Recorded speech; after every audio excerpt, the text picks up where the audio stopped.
고린도전서 15장 50절에서 58절까지 말씀을 가지고 오늘 삶의 자리에서 부활의 은혜를 경험하라, 이와 같은 제목으로 하나님의 말씀을 증거하도록 하겠습니다.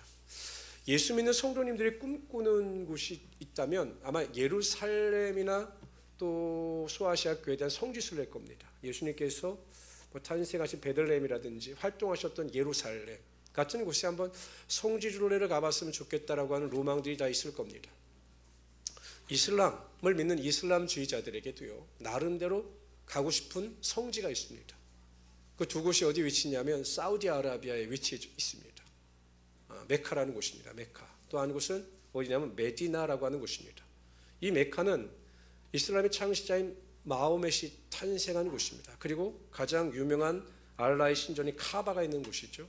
그래서 이슬람주의자들이라면 정말 한 번쯤은 꼭 가보고 싶은 곳이 메카입니다. 또 때가 되면 여러분 엄청난 숫자들이 메카에 모입니다.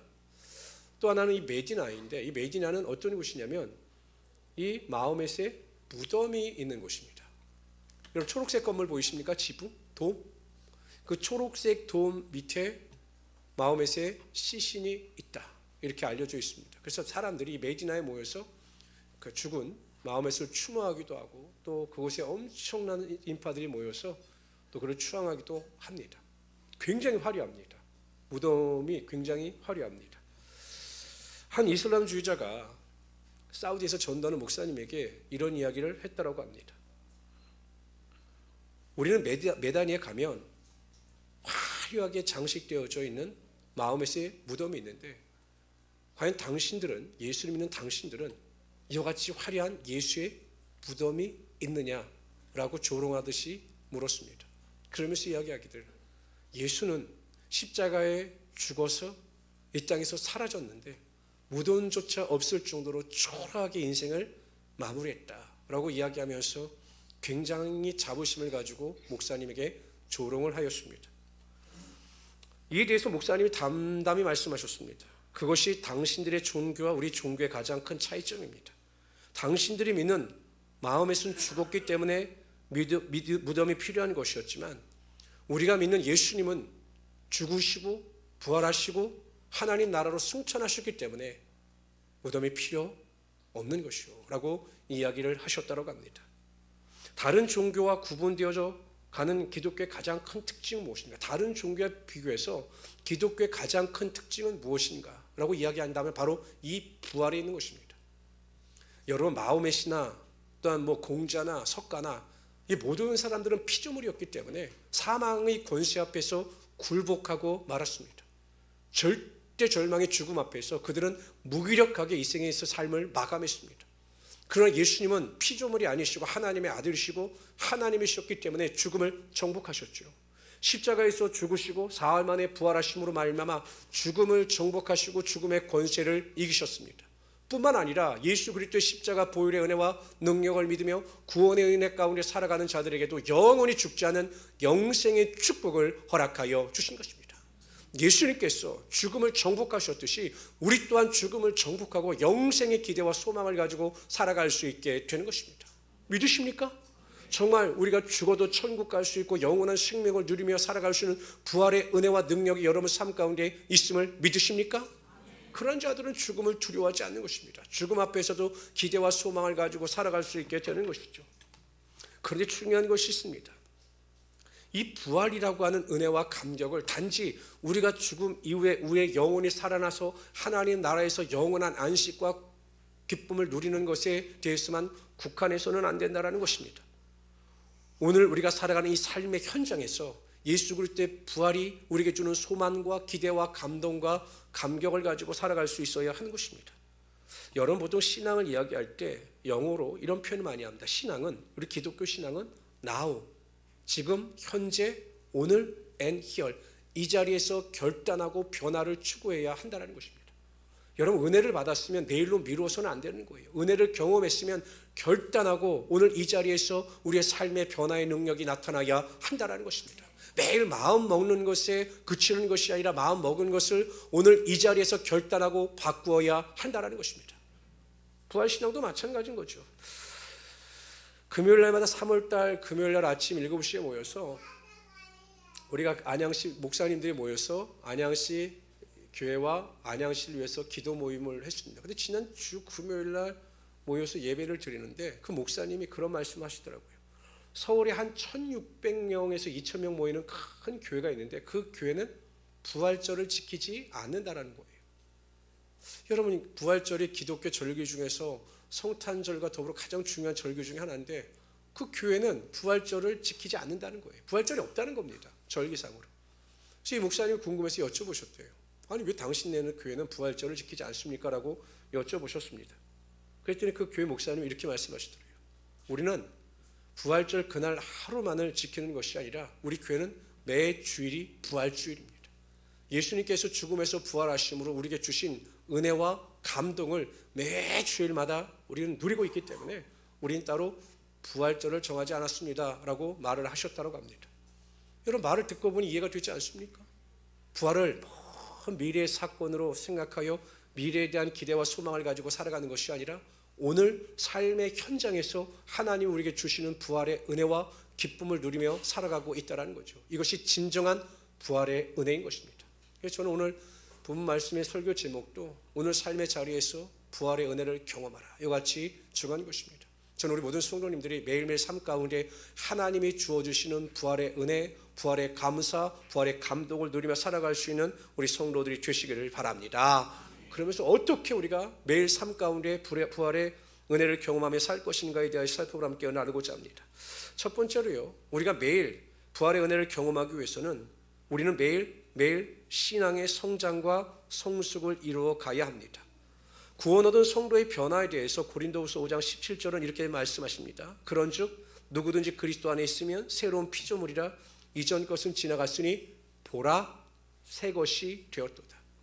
우리가 예수를 믿고 구원을 받는 그 순간 우리는 전혀 새로운 피조물이 되는 것입니다. 이것을 카이로스의 변화라고 이야기를 합니다. 우리의 생각이나 우리의 삶의 모든 것이 완전히 새롭게 변화가 된 것입니다. 예수 믿기 전에 과거의 나는 죽고 새로운 내가 부활하여 하나님 앞에 존재하고 은혜 가운데 살아가게 되는 것입니다. 유명한 신학자이자 변론가 중에 어거스틴이라고 하는 사람이 있습니다. 개신교의 모든 신학의 기초를 쌓았을 정도로 굉장히 유명하고 존경받는 사람이 어거스틴입니다. 그래서 성 어거스틴 이렇게 이야기를 합니다. 그런데 이 어거스틴이 젊은 나이에는요, 방탕한 삶을 살았습니다. 이단인 마니교를 믿었고 또 유부녀와의 사이에서 잘못된 관계를 통하여 아이를 출산할 정도로 엄청나게 죄악된 삶을 살았습니다. 그런데 여러분, 참 신기한 것은 하나님은 택하신 자들을 절대 외면하지 않으신다는 겁니다. 어느 날 갑자기 이 어거스틴에게 강력한 하나님의 음성이 들렸습니다. 성경을 읽어라 라고 하는 하나님의 강력한 메시지가 그에게 임했습니다. 그래서 그가 성경을 펼쳐놓고 성경을 읽기 시작하는데 로마서 13장 말씀이 그의 심령과 그의 생각을 꿰뚫었습니다. 그 말씀의 내용은 이렇습니다. 낮에와 같이 단정히 행하고 방탕하거나 술 취하지 말며 음란하거나 호색하지 말며 다투거나 시기하지 말고 오직 주 예수 그리스도로 옷 입고 정욕을 위하여 육신의 일을 도모하지 말라. 이 말씀 앞에 이 어거스틴이 완전히 깨어져서 예수 그리스도를 구주로 영접하고 전혀 새로운 사람이 되었습니다. 그런데 어느 날 이 어거스틴이 길을 가는데 예전에 자신이 잘 다니는 술집의 여주인을 만난 겁니다. 그 여주인이 그 어거스틴을 보자마자 반갑게 아는 척을 한 거죠. 어휴, 어거스틴 아니냐고. 그리고 이야기하고 나서는 말을 하기를, 아니 요즘 왜 이렇게 통 볼 수가 없냐고, 자주 놀러 오라고, 뭐 요즘에 뭐 술집의 아가씨들도 다 많이 바뀌고 굉장히 좋으니까 다시 와라, 이렇게 어거스틴에게 이야기를 했어요. 그랬더니 어거스틴이 정색을 하는 겁니다. 그러면서 이렇게 말을 합니다.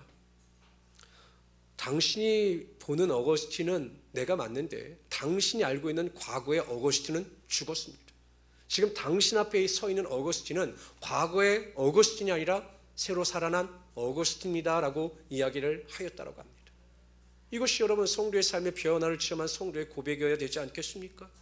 하나님은 구원받은 저와 여러분이 신앙의 삶 속에서 정체지어져 있고 머물러 있는 것이 아니라 매일 조금씩이라도 변하여 성장과 성숙을 이루며 나아가시기를 원하시는 하나님이 되시는 것입니다. 우리의 신앙은 오늘에 머물러 있는 것이 아니라 오늘은 어제보다, 내일은 오늘보다 더 나은 믿음의 진부와 발전을 이루어갈 수 있어야 한다는 것입니다. 어느 분이 큐티를 하다가 말씀에 큰 은혜를 받았습니다. 어느 집사님이 큐티를 하다가 큰 은혜를 받았습니다. 그래서 그 집사님이 결심을 하셨어요. 내가 오늘은 직장에 가서 직장 사람들도 그렇고 또 회사 일도 그렇고 뭔가 이전과는 다르게 하나님께서 원하시는 대로 행하여야 되겠다라고 결심하고 회사에 갔습니다. 그리고 그렇게 살았습니다. 오늘 하루만큼은 정말 어제와 다른 나의 모습을 가지고 믿음 안에서 성숙된 모습을 보였습니다. 그럼 여러분, 이분은 과거에 나는 죽고 새로운 나로 탄생한 것입니다. 그러니까 우리가 오늘 결단하고 어제 이루지 못했던 신앙의 열매와 신앙의 결단을 이루게 되면 어제의 나는 죽고 새로운 나, 성숙하고 성장된 내가 탄생하게 되는 거죠. 이것이 곧 오늘 우리의 삶 속에서 거룩함 가운데 경험할 수 있는 부활의 은혜와 능력이 된다라는 것입니다. 근데 매 신앙이 제자리에 머물러 있어요. 전혀 변화가 없어요. 이건 부활의 은혜와 능력이 없게 되는 것이죠. 성도 여러분, 항상 우리는 우리의 삶 속에서 삶의 성장과 성숙을 꿈꾸어야 합니다. 세상 사람들처럼 우리가 잘 먹고 잘 사는 것, 안락하게 사는 것, 누리며 살아가는 것이 삶의 목적이라면 구원 얻은 성도의 참된 모습이 아닌 것입니다. 우린 달라야 합니다. 우리의 삶의 목적과 가치관이 바뀌어야 합니다. 항상 성장과 성숙을 이루어갈 수 있는 우리 성도들이 되시기를 바랍니다. 은혜를 사모하고 말씀을 사모하고 기도를 사모함으로 말미암아 영적인 은혜와 능력이 매일 나타나 성장과 성숙을 이루어가며 살아갈 수 있는 하나님의 귀한 성도들이 되시기를 주님의 이름으로 축원합니다. 근데 이게 쉽지 않아요. 교회에서는 말씀 들을 때, 기도할 때 은혜를 받고 변화의 삶을 살 것처럼 결단하지만 여전히 세상에 나가면 세상과 똑같이 살아갑니다. 그러기 위해서 우리에게 절대적인 하나님의 도우심이 필요합니다. 다 같이 읽어봅시다. 에베소서 5장 16절 18절입니다. 시작. 세월을 아끼라, 때가 악하니라. 그러므로 정말 세상이 악합니다. 우리가 살아가는 이 세상도 너무 악해요. 그래서 우리는 절대적인 하나님의 도움이 필요합니다. 다 같이 읽어봅시다. 시작.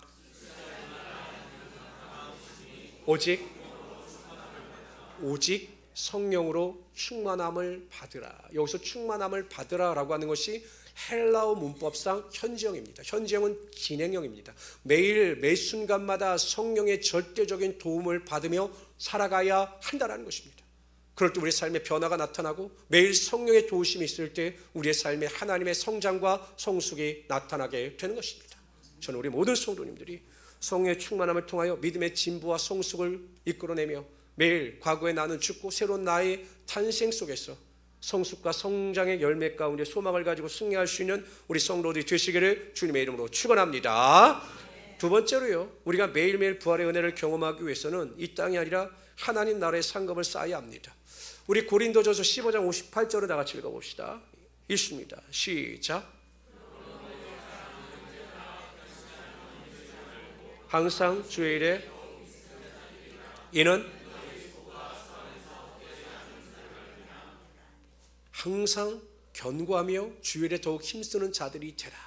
여러분, 사도 바울이 이 15장에서 부활에 대한 내용을 다 다룹니다. 부활의 역사성, 부활의 진실성, 부활의 의미에 대해서 설명을 합니다. 그리고 마지막으로 고린도 교회 성도들에게 강조한 것은 부활의 소망을 가지고 더욱 주의 일에 힘쓰는 자들이 되라. 견고하며 흔들리지 말며 시험에 들지 말고 오직 하나님 나라의 상급을 쌓는 사람이 되어라 는 것이 이 부활과 관련된 최종적인 결론이었습니다. 사람들이 생각하는 부자의 기준은 다를 수가 있죠. 그러나 일반적으로 사람들이 생각하는 부자의 기준이 있습니다. 한번 여쭤보겠습니다.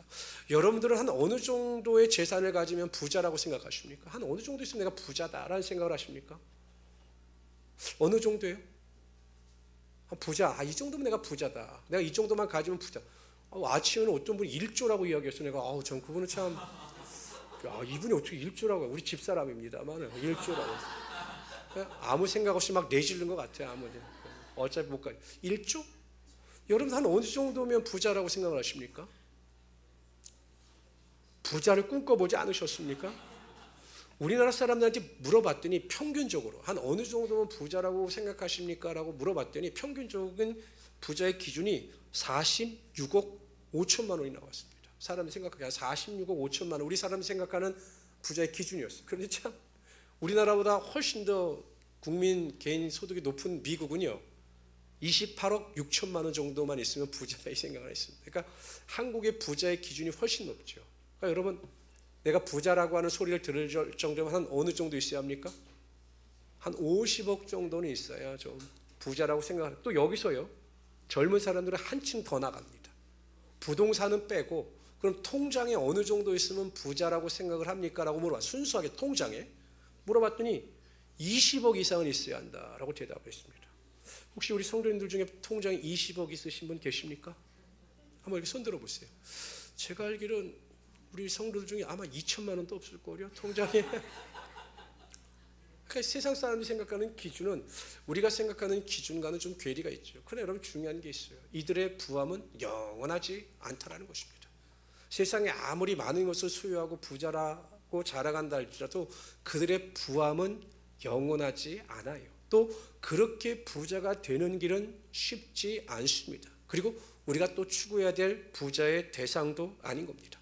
성도는 영적인 부자가 되어야 하는 것입니다. 성도는 하나님께서 인정하시는 부자가 되어야 하는 것입니다. 어떠한 부자냐? 하나님 나라의 상급을 쌓고 하나님 나라의 예금을 쌓는 자들이 영적인 부자가 될 수가 있는 것입니다. 근데 여러분, 정말로 감사한 것은 참 우리 권사님들, 우리 집사님들 보면, 제가 우리 안수 집사님들 보면 참 열심히 사십니다. 참 열심히 사시고 정말 애쓰고 노력하고 수고하며 살아갑니다. 그 정도 애쓰고 수고하면 최소한 한 달에 한 5천만 원씩은 벌어야 되는데 그게 쉽지 않아요. 노력하고 애쓰는 것만큼 그만큼의 수익이 늘어나진 않습니다. 그러나 하나님의 나라는 달라요. 우리가 하나님을 위하여 애쓰고 노력하고 수고하고 헌신하면 그 모든 수고와 노력의 걸실이 헛되지 아니하며 반드시 하나님 나라의 상급으로 쌓이게 된다는 것입니다. 그래서 여러분, 주의 일에 힘쓰고 예배에 힘쓰고 말씀에 힘쓰고 기도에 힘쓰는 것이 정말로 하나님 안에서 헛되지 아니하는 믿음의 삶이 될 수가 있다는 거예요. 사람들에게 물어봅니다. 언제 가장 행복하십니까? 언제 가장 행복하십니까? 라고 물어보면 많은 대답이 나옵니다. 성공했을 때, 내가 많은 물질을 모았을 때, 로또에 당첨됐을 때 많은 대답이 나옵니다. 그러나 이구동성으로 사람들이 대답하는 삶의 가장 큰 기쁨은 가치 있는 일을 했을 때 가장 즐겁고 행복하다라고 이야기를 합니다. 여러분, 많은 사람들이 기부를 합니다. 엄청난 돈을 기부합니다. 우리 입장에서 보면 이해가 되지 않아요. 저렇게 많은 돈을 왜 자신을 위해 쓰지 않냐고 기부를 할까? 그러나 기부하는 사람들이 이구동성으로 하는 말이, 기부할 때 남을 도울 때 느끼는 희열은 세상의 어떤 성공이나 어떠한 대가보다도 정말 기쁘고 즐겁다라는 거죠.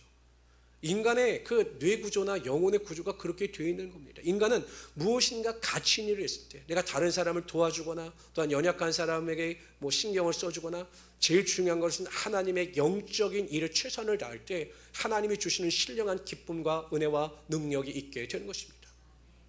여러분, 정말 주님의 일에 미치면, 주님의 일에서 기쁨을 누리면 세상의 어떤 일도 기쁨과 좌절과 소망이 없게 되는 거예요. 제가 금요일 날도 목사님들하고 이야기하다가 정말 저보다도 교회도 어렵고 많은 어려운 분들인데 막 골프를 치러 다니시더라고요. 골프를. 그래서 저한테 물어보시는 거예요. 왜 골프 안 치냐고. 왜 목사님 왜 골프 배울 생각도 안 하고 왜 골프를 안 해요? 왜 스크린 골프도 안 해요? 돈도 얼마 안 드는데. 그 말씀을 하시더라고요. 제가 이런저런 얘기했습니다. 전 재미없어요. 전 솔직히 골프 재미없습니다. 저는 솔직히 재미있는 일이 별로 없어요. 왜 그럴까 생각해 봤더니 하나님께서 철저하게 삶의 기쁨을 어쨌든 믿음 생활하고 목회 생활하는 데서 기쁨을 주신 것 같아요. 와서 그냥 아무 생각 없이 저기 청소하고 쓰레기 치우고 교회 일할 때 너무 행복합니다. 저 나무들 막 물 주면 막 나무들이 인사해요. 목사님 고맙습니다 하고 막 나무들도 막 인사를 해요. 그러니까 하나님의 은혜인 것 같아요. 저도 참 세상의 일을 즐거워하고 세상에서 노는 것을 즐거워했는데 하나님께서 하나님의 일을 하니까 하나님의 일을 하는 이 일 가운데 기쁨을 주시고 만족을 허락하여 주셔서 행복하게 살아갈 수 있게 하여 주시는 거죠. 많은 사람들이 보기에 무슨 재미로 살겠느냐? 모르는 이야기입니다. 하나님의 일에 매진할 때 하나님이 주시는 기쁨보다 더 큰 기쁨은 없습니다. 여러분, 내가 부활의 기쁨과 소망을 가지고 하나님 나라의 상급을 쌓고 하나님 나라에 들어갔을 때 내가 그 상급을 얻고 그 안에서 살아간다면 얼마나 여러분 기쁘고 기대가 되겠습니까? 세상의 헌신과 수고의 기쁨이 그것과 비교가 될 수 있겠습니까? 저는 우리 모든 성도들의 신앙이 하나님의 일에 수고하고 헌신으로 주어지는 그 기쁨 안에서 참된 기쁨과 행복을 누리며 살아갈 수 있는 성도들이 되시기를 바랍니다. 오늘 보세요 여러분, 중창하는 분들의 표정이 얼마나 아름답고 행복해 보입니까? 주님의 일을 하기 때문에 그런 겁니다. 세상의 일이 아니라 하나님의 일을 하기 때문에 하나님이 주시는 기쁨이 있는 거예요. 저는 우리 모든 성도들이 이러한 믿음의 능력을 가지고 항상 믿음 안에서 영적인 부자로서 하나님을 영화롭게 하며 하나님의 기쁨을 쫓아 살아갈 수 있는 우리 성도들이 되시기를 주님의 이름으로 축원합니다. 세 번째로요, 우리가 매일 부활의 은혜를 경험하기 위해서는 우리는 우리가 당하는 고난 중에도 항상 영광을 기대해야 합니다. 예수님께서 부활의 영광을 맛보실 수 있었던 것은 십자가에서 죽으셨기 때문에 그래요. 역설적이죠. 죽지 않으면 부활의 영광은 없는 겁니다. 죽어야 부활의 영광과 기쁨이 있는 거죠. 기독교는 고난 없는 영광은 없습니다. 영광을 얻기 위하여 우리는 고난을 이겨야 하는 것입니다. 그래서 로마서 8장 17절에 보면 자녀이면 또한 상속자, 곧 하나님의 상속자요 그리스도와 함께한 상속자니 우리가 그와 함께 영광을 받기 위하여 고난도 함께 받아야 할 것이니라. 부활신앙을 가지고 살아가는 성도들은 고난을 통한 영광을 믿기 때문에 어떠한 고난과 환난과 문제 자리에 있다 할지라도 절망하거나 포기하거나 뒤로 물러가지 아니하고 영광을 기대하면서 소망 가운데 승리하며 살아갈 수 있게 되는 것입니다. 여러분, 세상 사람들은요, 고난이라고 하는 글씨를 써놓고 이렇게 생각합니다. 실패다, 포기다, 끝났다라고 결론을 내립니다. 그래서 인생이 우울한 거죠. 그러나 성도들은 고난이라고 하는 그 단어를 써놓고 어떻게 해석하느냐? 영광이요, 부활이요, 축복이요, 은혜요 라고 해석을 하는 것입니다. 그럼 하나님께서는 그 고난 가운데 영광을 기대하면서 살아가는 성도들의 믿음대로 고난이 변하여 영광이 되고 축복이 되는 하나님의 역사가 나타나게 하여 주십니다. 여러분, 요셉이 그 보디발의 집에 노예로 잡혀갔을 때, 또 누명을 쓰고 감옥에 갇혔을 때 그가 어떠한 영광을 기대했겠습니까? 요셉은요, 단지 감옥에서 나가기만 해도 좋겠다라고 생각을 했어요. 그래서 자신이 그 술 맡은 관원장의 꿈을 해석하고 나갈 때 제발 나를 기억해 줘서 내가 이 감옥에서 나갈 수 있게 해달라고 그렇게 애걸할 정도로 그 정도밖에 볼 수가 없었습니다. 그럼 여러분 보십시오. 고난을 넉넉히 이기고 바로 섰을 때 하나님께서 그를 애굽의 총리로 세워주시는 하나님의 영광인 능력이 나타나게 하여 주시는 것입니다. 저는 행복한 우리 순복음교회 성도라면 고난과 환난과 문제 앞에서 부활의 신앙을 가지고 나는 넉넉히 이길 수 있다라는 긍정적인 믿음 가운데 모든 것을 넉넉히 이기며 살아갈 수 있는 우리 성도들이 되시기를 바랍니다. 그래서 부정적인 말 하지 마세요. 아프더라도 매일 아프다, 아파서 못 살겠다, 아파서 죽겠다라고 하는 부정적인 말 하지 마십시오. 환경이 아무리 어렵고 힘들어도 표정을 밝게 하시고 하나님께서 고난 가운데 영광을 베푸실 것을 믿고 긍정과 소망의 말을 선포함으로 말미암아 고난 가운데 영광으로 충만히 채우시는 하나님의 능력을 맛보며 나아갈 수 있는 우리 성도들이 되시기를 주님의 이름으로 축원합니다. 그래서 부활신앙을 가진 사람들은 긍정적입니다. 진취적입니다. 항상 믿음으로 앞서 싸우게 되어 있는 것입니다. 이러한 모습을 가지고 승리할 수 있는 우리 성도들이 되시기를 주님의 이름으로 축원합니다. 강남에서 큰 목회를 하셨던 목사님의 이야기입니다. 제가 세미나를 갔다 이분의 이야기를 들었습니다. 이분이 강남이 개발되기 이전에 교회를 개척하셨어요. 저도 고등학교 때 이렇게 강남에 자주 가봤지만 80년대 중반만 하더라도 강남이 이렇게 개발이 안 됐었거든요. 압구정도 그렇고. 근데 이 목사님이 개척하실 때는 그 강남이 굉장히 호벌판이었습니다. 그렇게 낙후된 지역이었죠. 그런데 이 목사님 교회 한 여자 집사님이 찾아오시는데 파출부셨어요. 파출부. 그래서 아침에 오셔서 새벽 예배를 드리시고 또 일을 나가시는 그런 분이셨어요. 굉장히 어려웠죠. 근데 이 목사님에겐 큰 힘이셨습니다. 왜냐하면 성도가 없는 상황 가운데 나와서 교회를 위해서, 목사님을 위해서 기도해 주시고 또 교회 일에 그렇게 앞장서 주시니까 그 목사님은 그 집사님이 너무나 고마웠던 거죠. 어느 시간이 지나니까 이제 강남이 개발되어지고 또 교회 주변으로 아파트들이 들어서면서 교회가 크게 성장하고 부흥하기 시작합니다. 부자들이 다 모이기 시작하죠. 강남이 개발되면서. 근데 그런 와중에서도 이 목사님은 첫 번째 성도였던 그분의 은혜를 잊지 않았습니다. 권사님이 되시고 그러실 때 항상 그분의 삶이 넉넉하지 않았지만 항상 먼저 챙겨드리고 그 권사님을 많이 신경 썼어요. 왜? 어려울 때 받았던 은혜가 너무 컸기 때문에. 근데 이제 권사님도 연세가 드셔서 이제 소천하시게 되었습니다. 그래서 목사님이 가셔서 소천 예배를 드리게 되었죠. 목사님 너무 가슴이 아픈 겁니다. 그래서 권사님이 이렇게 와서 자신의 무릎에 이렇게 앉고 권사님한테 고맙습니다. 권사님 때문에 제가 이렇게 큰 목회를 하게 되고 권사님 때문에 여기까지 왔어요라고 고맙다고 이야기를 하니까 이 권사님이 목사님에게 이렇게 말씀을 하시더라는 거죠. 목사님께서 설교를 통해서 저에게 천국의 소망을 가지게 해주셔서 제가 모든 것을 이기고 여기까지 왔습니다. 삶의 고비고비마다 목사님께서 설교를 통해서 천국을 바라보게 하시고 천국의 소망을 가지게 해주셔서 목사님 감사합니다. 정말 그 은혜를 잊지 않겠습니다. 라고 이야기를 하시고 마지막 힘없는 목소리로 숨을 거두시면서 이렇게 말씀하셨대요. 목사님 또 만나요. 목사님 또 만나요.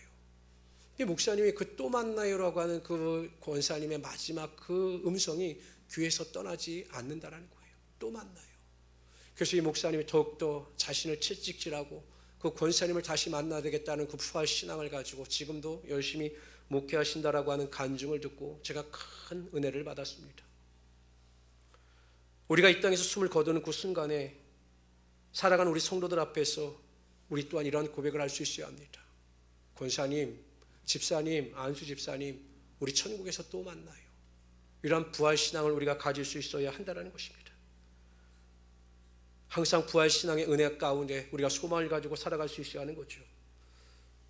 그리고 그 부활 신앙을 가지고 오늘 하루 삶의 현장에서 우리는 부활의 은혜와 능력을 경험해야 합니다. 부활 신앙이 우리의 삶을 주관할 수 있어야 하는 것입니다. 매일매일 성장하고 성숙하여 내일은 오늘의 내가 아니라 더 성숙하고 성장한 내 자신을 만들어 가시기를 바랍니다.